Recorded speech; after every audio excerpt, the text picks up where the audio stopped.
ইমাম মালিক রাহমাতুল্লাহ আলাইহির সময়কার ঘটনাটা আমি আপনাদের সামনে উপস্থাপন করছি, খুব ভালো করে শোনেন, অন্তর লাগায় শোনো রে মুসলমানেরা, একটু ভালো করে শোনেন। ওই এলাকায় একটা মানুষ মারা গেল, মেয়ে মানুষ। কি মানুষ? একটা মেয়ে মানুষ মারা গেল। আমলটা ছিল হযরত ইমাম মালিক রাহিমাহুল্লাহর সময়। ইমাম মালিক রাহিমাহুল্লাহর সময় এই মানুষটা মারা গেল। মারা যাওয়ার পরে ওই মেয়েটার গোসল দেওয়ার জন্য 4 জন মহিলা ডাকা হলো। কয়জন? আরো জোরে, জোর হলো না? তালে তালে আরেকবার চলে আসছে সেই সময়, জোরে বলেন ঠিক কিনা? তাহলে আমি সংক্ষিপ্ত ভাবে বলি, মহিলাটার গোসল দেওয়ার জন্য কয়জন নিয়োগ হলো? জোরে বলেন। বন্ধু খুব ভালো করে শুনবা, অন্তরের কান লাগিয়ে শুনবা। সৌন্দর্যসূচক শব্দ ব্যবহার করলে কি হয়, আর আত্ম অহংকার ভিতরে নিয়ে আসলে কি হয়? বিন্দু মাত্র আত্ম অহংকার যদি আপনার ভিতরে থাকে, আল হাসাদু কাসুদাইল হাদিদ, লোহাকে যেমন মরিচাই ধূলিসাৎ করে দিতে পারে, একজন মানুষের আত্ম অহমিকা তাকে জাহান্নামে পাঠাইতে পারে। চিৎকার মেরে বলেন কথা ঠিক না বেঠিক? যতই বড় মুহাদ্দিস, যত বড়ই মুফতি হন না কেন, যত বড় আলেমে দ্বীনই আপনি হন না কেন, যদি বিন্দু মাত্র আত্ম অহংকার আপনার ভিতরে থাকে, তাহলে আপনার ওই জগৎ পার হওয়া খুব বেকায়দা আছে। জোরে বলেন ঠিক কিনা? আত্ম অহমিকা বিসর্জন দেন। মহিলাটা মরে যাওয়ার সঙ্গে সঙ্গে 4 জন মানুষকে গোসল দেওয়ার জন্য দিল। আমাদের এলাকায় মা বোনেরা মারা গেলে বলেন তো দেখি, মা বোনেরা গোসল দেয় কিনা? জোরে বলেন, আরো জোরে। এই 4 জনের মধ্য থেকে মা বোনেরা গল্প যখন লিপ্ত হয়ে যায়, তখন ওরা কি গল্প করে, কার সাথে কি বলে, ওরা নিজেও বুঝতে পারে না। জোরে বলেন ঠিক কিনা? গল্প করতে করতে কি হয়, কি অবস্থা হয়, এটা ওদের বুঝে আসে না। এটাই বাস্তব। 4 জনের মধ্য থেকে 2 জন মহিলা একে অপরের কানে কানে বলছে, আরে আমরা কার গোসল করাতে আসলাম, তোরা কি জানিস এই মহিলাটা ছিল জিনাকারিনী? নাউজুবিল্লাহ। ভালো করে তাকার আমার দিক। কয়জন বলছে? জোরে বলেন। 2 জন মহিলা ওই গোসলের মশারির ভিতরে একে অপরের সঙ্গে কথোপকথন করছে। মেয়েটা ছিল জিনাখুরি। এই কথা বলার সঙ্গে সঙ্গে 2 জনের হাত লাশের সঙ্গে লেগে গেছে, যতই টানা হেঁচড়া করে। আর জোরে বলেন, খালি ফান্দে পড়েছে কিনা? ফান্দে পড়িয়া বগা কান্দে রে। 2 জন চিৎকার দিয়ে দৌড় মারছে, আর 2 জন ভিতরে আছে। ওই 2 জন দৌড় মারছে, কেউ বুঝতে পারে নাই। দীর্ঘক্ষণ মশারির ভিতর থেকে কোনো আওয়াজ আসে না, ওই দিক থেকে কোনো কল দেয় না পানি লাগবে কিনা। ভিতরে যারা থাকে ওদের হাতে পানি দিতে হয় না, কিছু বলে না। 1-1 ঘন্টা কেটে গেছে, ওরা 2 জনের হস্ত ওদের সঙ্গে লেগে গেছে। বড় মুসিবতে লোকটা পড়ে গেল। কি হলো রে? খবর নিয়ে দেখা গেল মশারির ভিতরে 2 জন কন্দ্রনরত অবস্থাতে আছে। চোখের পানিগুলি ছেড়ে দিয়ে শুধু কান্দে। হাত যতই টানা হেঁচড়া করি, কোন রকম হাত বের করার সুযোগ সুবিধা। ওদের কি জান ধরে আছে গো? জোরে বলেন। কিতাবের ভিতরে তৎকালীন সময়কে বড় বড় মেডিকেল ডাক্তারদেরকে নিয়ে আসা হলো। ডাক্তারেরা রে বলো তো দেখি কি করা যায়। ডাক্তারেরা রাগ দিয়ে বললেন, আমরা যতই চেষ্টা করি, যতই তন্ত্র মন্ত্র ফুফা দিই, কোনো মতেই এটা আমাদের ছাড়ানো সম্ভব নাই। তাহলে এখন কি করা যাবে? বলে ওইটাকে সার্জারি করতে হবে। আমাদের ডাক্তারি মতে বলে ওইখানে যদি অপারেশন করে 2টাকে 2 জায়গায় করা যায়। লাশের লোকজন বাদী হচ্ছে, আমরা আমাদের লাশকে কাটতে দেবো না, ওদের যা হয় হোক। এরম হইল কেন? এর একটা বিহিত করতে হবে, জানতে হবে। জোরে বলেন, জানা যাবে কিনা? পৃথিবীর বৈজ্ঞানিকেরা বলেন এটা আমরা সিলিন্ডার করলাম, আমাদের দ্বারাই সম্ভব। জোরে বলেন।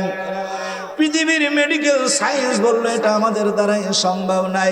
এখন বলেন তো দেখি, কিছুক্ষণ আগে আপনাদের সামনে বলেছি কমপ্লিট কোড অফ লাইফ, আমার আপনার জীবনের রান্নাঘর থেকে শুরু করে জাতিসংঘ পর্যন্ত পৃথিবীর যত সমস্যা আছে সব সমস্যার সমাধান দিতে পারে কিসে?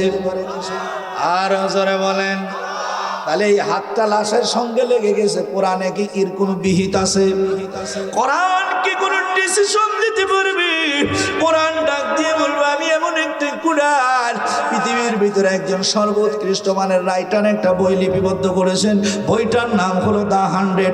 এই বইটার ভিতরে 100 জন মনীষীর নাম বর্ণনা করে দিয়েছেন। বন্ধুরা আমার খুব ভালো করে শোনেন, অন্তরের কান লাগায় শোনেন। বইয়ের লাস্টে লেখা আছে, বইয়ের ভিতরে যদি কোনো ভুল ভ্রান্তি থেকে থাকে ক্ষমা দৃষ্টিতে দেখবেন, পরবর্তী সংস্কারে শুধরানো হবে। ঠিক কিনা? এই পৃথিবীর ভিতরে পাঠ্যের জীবনের রাইটারেরা কোনো বই লিপিবদ্ধ করলে বইয়ের লাস্টে লিখে দেয়, যদি লেখার ভিতরে কোনো ভুল ভ্রান্তি থেকে থাকে ক্ষমা দৃষ্টিতে দেখবেন, পরবর্তী সংস্কারে সেটা শুধরিয়ে নেওয়া হবে। আর আমার আল্লাহ পৃথিবীতে এমন একটা বই লিখে দিয়েছেন, যে বইয়ের শুরুতেই আমার আল্লাহ লিপিবদ্ধ করে দিয়েছেন, জালিকাল কিতাবুল লা রাইবা ফি।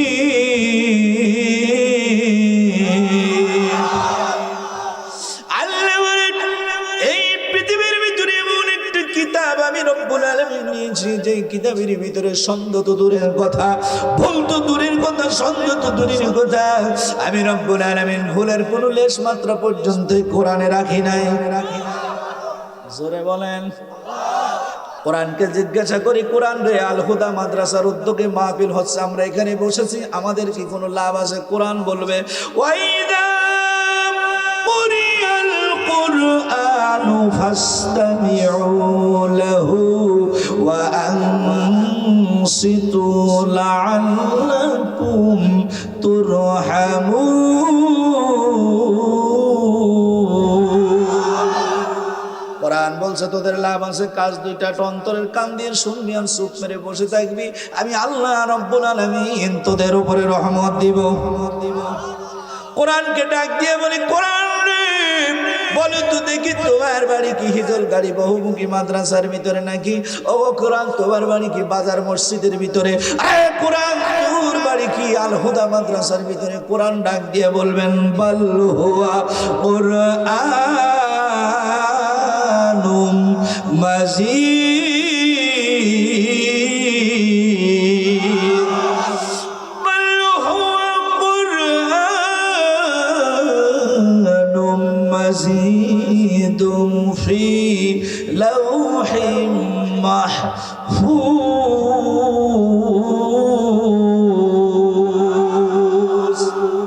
কোরআন আল কারীম ডাক দিয়ে বলবেন, না না, পৃথিবীর কোন মসজিদ মাদ্রাসা আমার বাড়ি নাই, আমার বাড়ি গাছতলায় মাছতলায় নাই, বরং আমি মহাগ্রন্থ আল কোরআন আল কারীমের বাড়ি হলো লাওহে মাহফুজে। বন্ধু আমার খুব সুন্দর করে শোনার চেষ্টা করেন, মহিলা দুইটার হাত যখন লেগে গেছে বড় মুসিবতে পড়ছে, পৃথিবীর ডাক্তারেরা এক মন এক ধ্যান করে বললেন আমাদের দ্বারাই সম্ভবপর নাই, আমাদের কাছে একটাই সম্ভবপর, সেটা হলো ওই মহিলার ওখান থেকে সার্জারি করতে হবে, বড় রামদা ছুরি টুরি দিয়ে কেটে ফেলতে হবে, তাছাড়া কোনো উপায়। জোরে বলেন, আরো জোরে। এখন কোরআনকে লক্ষ্য করে বলবো, কোরআন বলো তো দেখি, তুমি এই হাত কাটা ছাড়া কি কোনো রকম ডিসিশন দিতে পারবা? ওই মহিলা দুইটা অক্ষত অবস্থায় ওখান থেকে হাত সরিয়ে নিবে, আর ওই লাশটা যেমন ছিল তেমনই থাকবে, কারোর গা কাটা পড়বে না। এই ডিসিশন কি তুমি দিতে পারবা? কোরআন আল কারীম বলছে, মানুষের জীবনের রান্নাঘর থেকে শুরু করে জাতিসংঘ পর্যন্ত গোটা পৃথিবীর ভিতরে যা কিছু দরকার, যা কিছু প্রয়োজন, সব কিছু আমি আল্লাহ কোরআনে দিয়েছি, তাতে কোনো সন্দেহ। আসতে বলেন, আসতে যারা বলবে আর যারা কথা বলবে না তারই বুঝাবে সন্দেহ। আর এইটা যদি মনে মনে কোনো রকম চলে আসে, তাহলে আপনার কি হবে না? আরে ইমানই থাকবে না, কথা ঠিক কিনা? আল্লাহর কোরআন বলেন, ওয়াল্লাম ইয়াহকুম বিমা আনজালাল্লাহু ফাউলাইকা হুমুল কাফিরুন।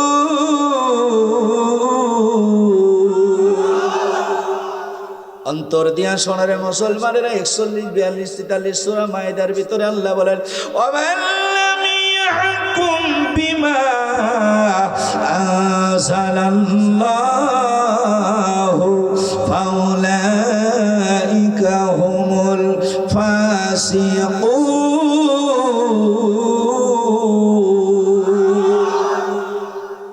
তাহলে কোরআনের কাছে আমরা জিজ্ঞাসা করি, কোরআন মহিলাটারও গা কাটবে না, আবার ওই যে 2 জন মহিলা আছে ওদেরও হাত কত থাকবে, এই অবস্থাতে কোন রকম পরিত্রাণ কি তুমি দিতে পারবা? কোরআন পারবে নাকি? আরো জোরে, জোর হলো না? আরেকবার আপনারা শুনবেন তো ইনশাল্লাহ। কোরআনের আয়াত দিয়ে সরাসরি দলিল দেওয়া হবে আসলে বাঁচাইনে যায় কিনা। কোরআন যদি পারে মুসলমানের, তাহলে আমরা কোরআন থেকে আলোচনা শোনার একটু চেষ্টা করি। পৃথিবীর ডাক্তার কবিরাজ গুলির কাছে যা গেল একটা ডিসিশন দিয়া দাও। ডাক্তারের আমরা বুঝতে পেরেছি যে মেডিকেল সায়েন্স দিয়ে কোনো রকম সম্ভবপর নাই, তাহলে কার কাছে যেতে হবে? বলে হুজুরদের কাছে। জোরে বলেন কার কাছে? আর জোরে বলেন। তার কারণ হুজুর মাঝে মাঝে দরকার। কথা বলছে না? হনে হুজুর আমার ভাঙা পা পড়েছে খালে। কথা ঠিক কিনা? আরো জোরে বলেন। আমার ভাঙ্গা পা পড়েছে খালে, ওরে বিনা দোষে জেলখানাতে, ওরে বিনা দোষে জেলখানাতে হযরতে উলামা ইকরাম বলে আমার ভাঙ্গা পা পড়েছে খালে। কি বুঝলেন? বুঝতে পারেননি বন্ধু? আপনি 5 মণ ওজনের গরু কুরবানি দেবেন, হুজুর দরকার। কথা ঠিক কিনা? হুজুর ডেকে নিজে কুরবানি দিলেন, হুজুরের 1300 টাকার পাঞ্জাবি হইল কি বাঁচল তা দেখা দরকার নেই, 100 টাকা দিয়ে কাজ সারা। এ বন্ধু, রাত্র 2টার সময় তোমার বাবা মরে গেল হিজল গাড়ি, মাদ্রাসা থেকে 5 জন ছেলে নিজে বাপের খাটের পাশে বসে কোরআন তেলাওয়াত করে নিলে, তুমি তোমার স্ত্রী নাক মুখ জুব নিয়ে ঘুমাইলো, এখন বিপদে পড়লো মাদ্রাসার হুজুর।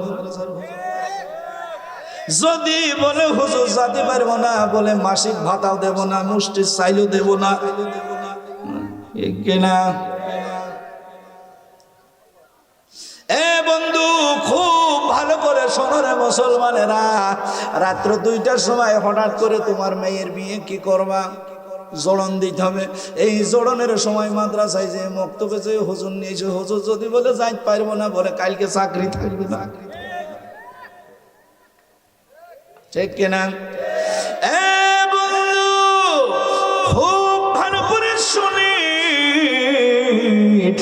হাত যখন লেগে গেছে লাশের গায়ে, পৃথিবীর শঙ্কবিরাজ গুলি মার খেয়ে গেছে, কোনো জায়গায় জোড়া লাগাইতে পারে না, বলে এখন কি করা যাবে? বলে হুজুর খোঁজ। বন্ধুরা রে, তৎকালীন জমানের ভিতরে সব থেকে জ্ঞানী গুণী, সব থেকে বড় আলেম, সব থেকে বড় বুজুর্গ হলেন যিনি, ইমাম মালিক হলেন তিনি। হাদিসের একটি গ্রন্থ লিপিবদ্ধ করেছেন, গ্রন্থটার নাম হলো মুয়াত্তা মালিক। এ বন্ধু, অন্তরের কান লাগিয়ে শোনেন। ইমাম মালিকের কাছে তখন গেল, এবার হুজুরের কাছে যাও, দেখো কোনো বাসা বুঝছো রাস্তা আছে কিনা। এখনো আমাদের দেশের একটা নিয়ম নীতি আছে, চুরি ডাকাতি মস্তানি রাজারি বাটপারি ছিনতাইকারী সব কিছু করার পরে বাসার একটা রাস্তা, দাড়ি ছাড়তে হবে, টুপি মাথায় দিতে হবে, জোব্বা গায়ে দিতে হবে, তাহলে কিছুদিন পুলিশের হাত থেকে বাঁচা যাবে। কথা ঠিক কিনা? এ তো সিনাবে কায়দা হয়ে যাবে তখন। রহস্যবাণী কুতুবে রব্বানি মাহবুবে সোবানি, এত বড় আলেম এই কাজ কি করতে পারে নাকি? কথা ঠিক কিনা? আলেমদের ভালোবাসে এখনো এদেশের মানুষ, উলামা ইকরামের এত ভালোবাসে যেটা বুঝে শেষ করা যাবে না। যেহেতু আমরা তো সারা বাংলাদেশ সফর করি, মানুষ আমাদের খাওয়ানোর জন্য পাগল হয়ে যায়। বুঝেন? আপনারা বুঝতে পারছেন না। আগে মানুষ বলতো যে মাদ্রাসায় ছেলে ভর্তি করলে ভাত পায় না, বলতো না এই কথা? বলতো কিনা? আসলে কি তাই? মাদ্রাসায় ছেলে পড়ালে ভাত পায় না, এটা কি বাস্তব? জোরে বলেন, জোরে বলেন, আরো জোরে বলেন, আরো জোরে বলেন। অবাস্তব, অবাস্তব। তাহলে মাদ্রাসায় আমাদের বাপ মা আমাদের পরিবার পরিজনে যারা আছে তারা মাদ্রাসায় পড়িয়ে ঠকায়নি, কথা ঠিক কিনা? জোরে বলেন। ওরা মনে করছে মাদ্রাসায় পড়ালি ঠকে যাবে, ঝোলা কান্দে নেবে, জীবনে আগাইতে পারবে না। আচ্ছা বলেন তো দেখি, মাদ্রাসায় পড়াইনি একটা ছেলে না খেয়ে মরি আছে এরকম কেউ দেখাতে পেরেছেন? আমাদের একটা আলু ভেজে দিলে মিনিমাম 100 তেল দিয়ে দেয়, জানেন? হ্যাঁ, নিজে আতালা খাবে কিন্তু হুজুরের 100 তেল দিয়ে ছাড়বে। জোরে বলে ঠিক কিনা? আপনার কলিজার টুকরার সন্তান মানে মেয়ে সন্তানটাকে যদি মাদ্রাসায় ভর্তি করেন 100% আপনার মেয়ে ভালো জায়গায় বিয়ে হবে। ঠিক তো বললেন, এখনো তো বুঝি বলতে পারলেন না কি করে ঠিক হবে? মানে ভালো জায়গায় বিয়ে হবে, তার প্রমাণ নেন। আপনার গ্রামের বাড়িতে এক কান দিয়ে কলা পেয়ে গেছে, এই কলা কাস্টমারের কাছে বেচবেন, কলা কি ওই শুকলা সহকারে খাবে না বিনিয়ে খাবে? আর জোরে আরেকবার আপনি মনে মনে চিন্তা করছেন কাস্টমারের কাছে বেচার পরে কষ্ট করে বিনি খাবে, সুতরাং আমি বাড়ির থেকে সুন্দর করে বিনিয়ে ঝড়িত করে বাজারে নিয়ে যাই। আপনার উদ্দেশ্য ভালো ছিল, যে হইল কাস্টমারের কষ্ট কমানোর জন্য বিনি নিয়ে যাচ্ছেন। আসলে বিনিয়ে কলা যদি বাজারে নিয়ে আসেন, বলেন তো দেখি কাস্টমার কি থাকবে? আরো জোরে আরেকবার কাস্টমার পাবেন কিন্তু মানুষ নামের কাস্টমার পাবেন না, গুইয়ে মাসি নামের কাস্টমার। ওর অভাব হবে, এই কথা বলছে না কেন? অভাব হবে নাকি? তাহলে আপনার কলার উপরে যদি গুইয়ে মাসি বসে, এটাকে নেক্সট টাইমে বেচতে পারবেন। আরো জোরে আরেকবার আরেকবার। আর যদি ওই কলাটারে না বিনায়া সুন্দর করে পলিটিন জাত করে নিয়ে বাজারে আসতেন, ওই মানুষগুলি কাস্টমারেরা মনে করতে এটা হলো কীটনাশক মুক্ত কলা। কাস্টমার ধৈর্য কিনা? আরো জোরে। এই জন্য এই আল হুদা মহিলা মাদ্রাসায় যদি আমার আপনার কলিজার টুকরার সন্তানকে দেওয়া হয়, অন্তত পক্ষে আমার আপনার সন্তানগুলি আবরিত অবস্থাতে থাকবে। অবশ্যই এদের জন্য আমার আল্লাহ ভালো কোনো একটা জায়গায় পাত্রস্থ করার তৌফিক দিয়ে দিবেন। কথা ঠিক কিনা? হুজুর, আমার মা আমার বোন দুইজনের হাত তো আটকে গেল। পৃথিবীর কোন সার্জারি ডাক্তার সার্জিক্যাল বিহীন এটাকে সোজা করতে পারে নাই। দয়া করে মায়া করে আমাদের মা এবং বোনের হাতটা সরিয়ে দাও। বিচার করবে কে? আরো জোরে বলেন। কোন কিতাব দিয়ে? জোরে বলেন। কোরআনের বিচার সহি হবে না ভুল হবে? আরো জোরে। কোরআন বলেন আস-সারিকু ওয়াস-সারিকাতু ফাকতাউ আইদিয়াহুমা, চোর এবং চোর যদি চুরি করে তাহলে তার হাতের কবজা কেটে দাও।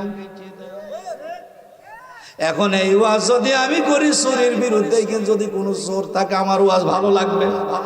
কথা বলছে না বন্ধুরা রে আমার, খুব মনে পড়ে শুনেন ইমাম মালিকের কাছে সমস্ত মানুষগুলি চলে গেলেন ফতোয়া নেওয়ার জন্য। হুজুর আমার মারে বাঁচান, হুজুর আমার বোনের বাঁচান। বলেন তো দেখি কোরআন আল কারীম সহি সঠিক ডিসিশন দিতে পারবে কিনা? আরো জোরে আরেকবার চিৎকার মেরে বলেন।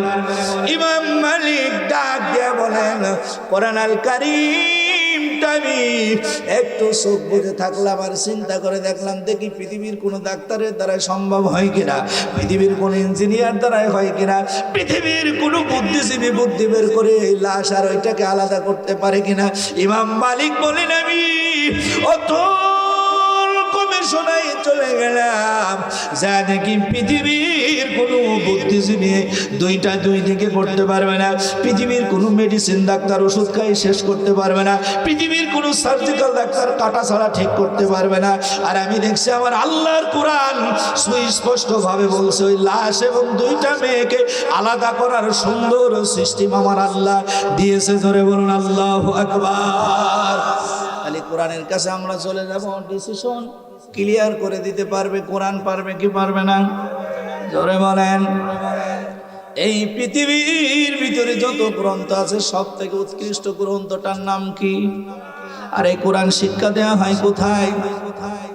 জোরে বলেন, আরো জোরে। খাড়া দুটো শিং এই পাখি দেখেছেন আপনারা? সত্যি করে বলবেন একদম, হ্যাঁ? হাট্টিমা টিম টিম তাদের খাড়া দুটো শিং, এই এরাম হইতে হবে। তারা মাঠে পাড়ে ডিম, একজন বলেন হুজুর ডিম পেড়েছে দেখেছি এবং শিংও আছে, নেই? তাহলে অবশ্যই মিথ্যা শেখানো হয়। ওরে হাট্টিমা টিম টিম তোদের খাড়া দুটো শিং, তারা মাঠে পাড়ে ডিম, আপনার ছেলে আর মেয়ে শেখবে ঘোড়ার ডিম। কথা ঠিক কিনা? আরো জোরে বলেন। বাচ্চার কেবল জুবান ফুটেছে, আল্লাহর শব্দ শেখান, সুবহানাল্লাহি ওয়া বিহামদিহি সুবহানাল্লাহিল আযীম, লা ইলাহা ইল্লাল্লাহু আল্লাহু আকবার, আল্লাহু আকবার, লা ইলাহা ইল্লাল্লাহু আল্লাহু আকবার ওয়ালিল্লাহিল হামদ। এই শব্দটা না শিক্ষা দিয়ে আপনি আপনার ছেলেকে শিখাইছেন আব্বু বলেন। কিছুদিন পরে ছেলে ওই বাপের মাথায় মাসে ঝাঁটা বলে, হুজুর ছেলে আজকে ঝাঁটা দিয়ে ঠেলা দিয়েছে। বন্ধু ছোটবেলায় যে শিক্ষা দিয়েছো টাটা, ওর পরিবর্তে ঝাঁটা মারাই কি স্বাভাবিক? কথা ঠিক কিনা? আপনার ছেলেকে যদি আপনি দিন শিক্ষা দিতেন, ইসলামী তাজিব তামাদ্দুন শিক্ষা দিতেন, তাহলে কখনোই আপনার ছেলে ঘোড়ার ডিমের আচরণ আপনার সাথে করতো না। ছেলেকে যদি হাট্টিমা টিম টিমের পরিবর্তে শিক্ষা দিতে, আব্বু বলো মাগো আমি পড়বো না আর হাট্টিমা টিম টিম মাদ্রাসাতে পড়বো মাগো আলিফ লাম মিম। ওরে সেইখানে শিখবো কোরআন, পড়বো কায়েম সালাত, দিনের পথে চললে মাগো আল্লাহ দিবে নাজাত। কোরআন শিখাও ছেলে মেয়েকে, ওহে মুসলমান, জান কবুজের সময় তোমার হইবে রে আসান। জোরে বলেন ঠিক কিনা? আরো জোরে বলেন। কতদিন আর ধৈর্য হুজুর দিয়ে জানাজা পড়াবেন? কতদিন আর মায়ের পাশে ধৈর্য মেয়েদের নিয়ে এসে কোরআন শিক্ষা করাবেন, মানে কোরআন পড়িয়ে নেবেন? আপনার স্ত্রী অসুস্থ যদি হয়ে যায়, আপনার কলিজার টুকরার কন্যা সন্তানটা যদি কোরআন আল কারিমের হাফেজা হয়ে আসে, বন্ধু রে ধৈর্য মেয়ে আপনার স্ত্রীর বুঝি কোরআন পড়াবেন, ওর মহাব্বত একটা হবে। আর আপনার কলিজার টুকরার সন্তান যদি আপনার স্ত্রীর পাশে শিয়রে বসে বসে কোরআন তেলাওয়াত করে, আমার আল্লাহ বলেন সন্তানের কোরআন তেলাওয়াতের ওসিলায় ওর মাকে আমি আল্লাহ ইমানে মৃত্যু দিয়ে দিব। ধৈর্য হুজুর যদি জানাজা পড়ান, তাহলে ধৈর্য হুজুর আর আপনার ছেলে কি কখনো সমান হবে? ছোট্ট একটা গল্প বলবো, কি বলবো? এক মসজিদের ইমাম সাহেবের কোনো ছুটি ছাটা নেই, বুঝতে পেরেছেন? এক বছর পরে 2 দিন 3 দিন করে ছুটি, তাই তো হঠাৎ করে হুজুরের ছুটি দিয়েছে, হুজুর যাবে বাড়িতে। সকালে ছুটি দিয়েছে, হুজুরের মনে করেন যে বেলা 2টার সময় বাস। কয়টার সময়? আগে আমাদের এই রোডে একটা বাস চলতো না, কানা বাস। কয়টার বাস ছিল? 4টে আর 9টা, তাই তো? এই কানা বাস। তো হুজুর চিন্তা করছে, একটু জিকির করেন লা ইলাহা। সংক্ষিপ্ত তো কইব, আমার সময় খাই দিলে তো এগুলো আগরে না নিয়ে আসলে তো টাকা কাজ আছে। আমি প্রায় সেই যাইছে, এই তো সেই এই তো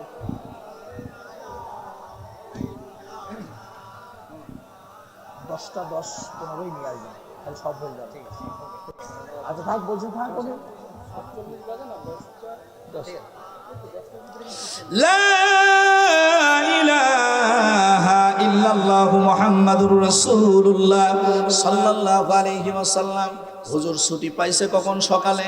বাড়ি যাবে 2টার সময়, ওই যে নিয়মিত বাসে আসে। এর মধ্যে সভাপতির বাপ মরে গিয়েছে।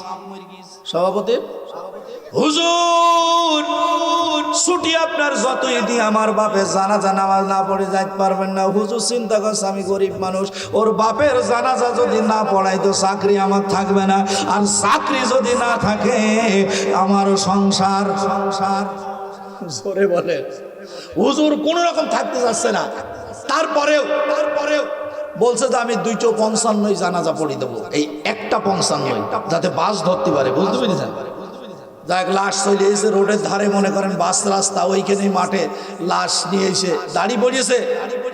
হুজুর কেবল 2 তাকবীর দিয়েছে, আল্লাহু আকবার, 2 তাকবীর দিয়ে কেমন দোয়া মানে দুরূদ শরীফ পড়া শুরু করে, যার অমনি বাস চলে সামনে দিয়ে হুজুর ব্যাগটা নিয়ে এক দড়ি বাসের উপরে উঠে পড়েছে। সভাপতি বলে, হুজুর জানাজা নামাজ তো জীবনে 2 তাকবীরে দেখি না, 4 তাকবীরে। বলছে বাস চলে এসেছে, বাড়ি যাব, 2 তাকবীর আপনারা দিয়ে নেন, আমি এখন ফুটলাম। আচ্ছা বলেন, ওই ধৈর্য বুঝুন না হয়ে যদি আপনার নিজস্ব শৈলী হইতো, জোরে বলেন, নিজস্ব শৈলী যদি হইতো, বাস তো দূরের কথা, ওপরে যদি হেলিকপ্টার ভূ ভূ করে উঠতো, তবুও কি আপনার জানাজা কমপ্লিট না করে শৈলী যাইতে পাইছে? তাহলে এটা বিবেকের কাছে একটু প্রশ্ন করেন যে আমার আপনার সন্তানদেরকে নিম্ন পক্ষে আমরা আমাদের জানাজা পড়াইতে পারে, 5 ওয়াক্ত নামাজ পড়তে পারে, মানে আমাদের হিজলগাড়ি মাদ্রাসায় মিনিমাম 3 বছর ছেলে পড়ান, ওইখান থেকে নিয়ে মহিলা মাদ্রাসায় দিয়ে দেন। ছেলে 3 বছর পড়াইনের পরে আপনার ছেলে ঈদের নামাজ পড়তে চাই, জানাজা পড়বে, জানাজা পড়তে চাই, ঈদের নামাজ পড়বে, কখনোই হবে না। আপনার ছেলে যা বড় হয়ে যায় যাক, অধিক মানে ওর প্রথমে যদি আপনি একটু কোরআন শিক্ষা দিয়ে দিতে পারেন, ওটাও আর বলবে না, কথা ঠিক কিনা? আর কত সাইড দিয়ে আপনাদের বোঝাবো। সকালবেলা আপনি একটু মূল্য দিয়ে ভাত খেয়েছেন, কি দিয়ে? তারপর খাসির কলজে, তারপর মুরগির রোস্ট, তারপর আদা পাতা চিনি খই কুত্তা বিরিয়ানি খাসির কলজে মুরগির রোস্ট যা কিছু আছে সব খাইলেন। এশার নামাজের সময় একটা ঢেকুর উঠবে, বুকে হাত দিয়ে বলেন তো কিসের ঢেকুর? ছোটবেলায় যদি সেনেটার কলেজের ভিতরে কোরআন দিতে পারেন, ও যত বড়ই হোক না কেন, ওর জীবনের শেষ পর্যন্ত কখনো বলতে পারবে না দেয়ার ইজ নো গড, আল্লাহ বলে কেউ নাই, কথা বলতে পারবে। যদি প্রথমে আপনি ওর ভিতরে ইসলাম দিয়ে দেন, আপনার ছেলে যাই হোক না কেন, একবারে ওর জীবনের শুরু থেকে শেষ পর্যন্ত সে কোরআনের পক্ষেই থাকবে, হাদিসের পক্ষেই থাকবে, তাতে কোনো সন্দেহ। সুতরাং যারা কলিজার টুকরার ছেলে মেয়েদেরকে মাদ্রাসায় দিয়েছেন, তারা কি করেননি? ঠকেননি। তারা কি ঠকেননি, কথা ঠিক কিনা? কিন্তু ইংরেজি শিক্ষিতরা মনে করছে যে মনে হয় না আমরা জিতেছি, ওরা মনে করছে আমরা জিতেছি, মূলত তাই নাই। জোরে বলেন ঠিক কিনা? স্বামী স্ত্রী 2 জন বাসর ঘরে গিয়েছে, স্ত্রী খালি ঘুরে ঘুরে স্বামীর বলছে আমি ঠকি নাই রে। স্বামী বলছে এরম বাসর ঘর তো জীবনে দেখিনি রে। একই জিকির করে যাচ্ছে ঠকি নাই বলছে। বিষয়টা কি বলছে? তুমি আমার 12 নম্বর স্বামী রে। স্বামী তখন বলছে আমিও ঠকি নাই রে, তুমি আমার 19 নম্বর বউ রে। দুটোই সমান, কথা ঠিক কিনা? সম্মানিত উপস্থিতি, আমি আপনাদের খেদমতে আরজ করতে চাই, আমার আর আপনার সাথে কিছুই যাবে না, যাবে? তাহলে আমরা অধিক সম্পদের মোহে পড়ে বিভোর হয়ে আছি কবর পর্যন্ত। যতক্ষণ কবরে না যাতে পাচ্ছি ততক্ষণ পর্যন্ত যার 1 বিঘে আছে তার চিন্তা 2 বিঘে, যার 10 বিঘে আছে তার চিন্তা 20 বিঘে, যার 1 লাখ আছে তার চিন্তা 2 লাখ, যার 10 লাখ আছে তার চিন্তা 20 লাখ। এখন একটা কথা আপনাদের, যেদিন আপনার 3.5 হাত বডি কনস্ট্রাকশন থেকে রুহুটা চলে যাবে, 60 হয়ে পড়ে থাকবেন, আপনার টাকা, আপনার পয়সা, আপনার গাড়ি, আপনার বাড়ি কিছু কি আপনার সাথে যাবে? জোরে বলেন, আরো জোরে। পৃথিবীতে 3টা জিনিসকে আমরা প্রাধান্য দিই। কয়টা জিনিস? একটা হলো আমাকে বিশাল সম্মানের আসনে যাইতে হবে, মানুষ আমাকে বড় বলবে, কথা ঠিক কিনা? জোরে বলেন। 2 নম্বর আমার পোশাক পরিচ্ছদটা খুব ভালো হবে, জোরে বলেন ঠিক কিনা? 3 নম্বর আমি একটা ভালো বাড়ি করব, আর এই বাড়ি মানুষ দেখবে বলবো অমুকের বাড়ি, কথা ঠিক নাই? জোরে বলেন।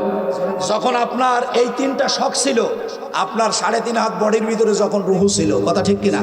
রুহুটা চলে গেল, এই 3টা বিপরীত আপনার কি কি হয়ে গেল বলেন? আপনি চিন্তা করলেন যে আমার বিশাল নাম ডাক হবে, আমি বেলালি হুজুর, কথা ঠিক কিনা? আমি বড় একটা চেয়ারে বসি, তাহলে আমার নাম হবে একটা বিশাল নাম, কথা ঠিক কিনা? আচ্ছা আমি মরে যাওয়ার পর আমার নাম কি হবে বলেন তো? জোরে বলেন, আরো জোরে, আরেকবার। আমি ভালো পোশাক পরিচ্ছদ পরবো, আমার পোশাকের দিকে মানুষ তাকাবে। আমি মরে গেলে আমার পোশাক কি হবে?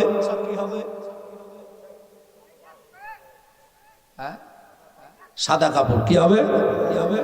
সাজিয়ে গুজিয়ে দে মোরে সজনী তোরা, সাজিয়ে গুজিয়ে দে মোরে।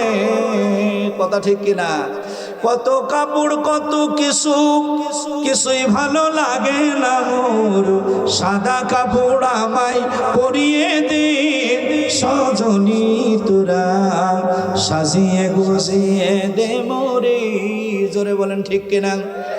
নামের জায়গায় হবে মরহুব, কাপড়ের জায়গায় হবে কাফন, আর 10 তলা বাড়ির জায়গায় হবে 3.5 হাত কবর।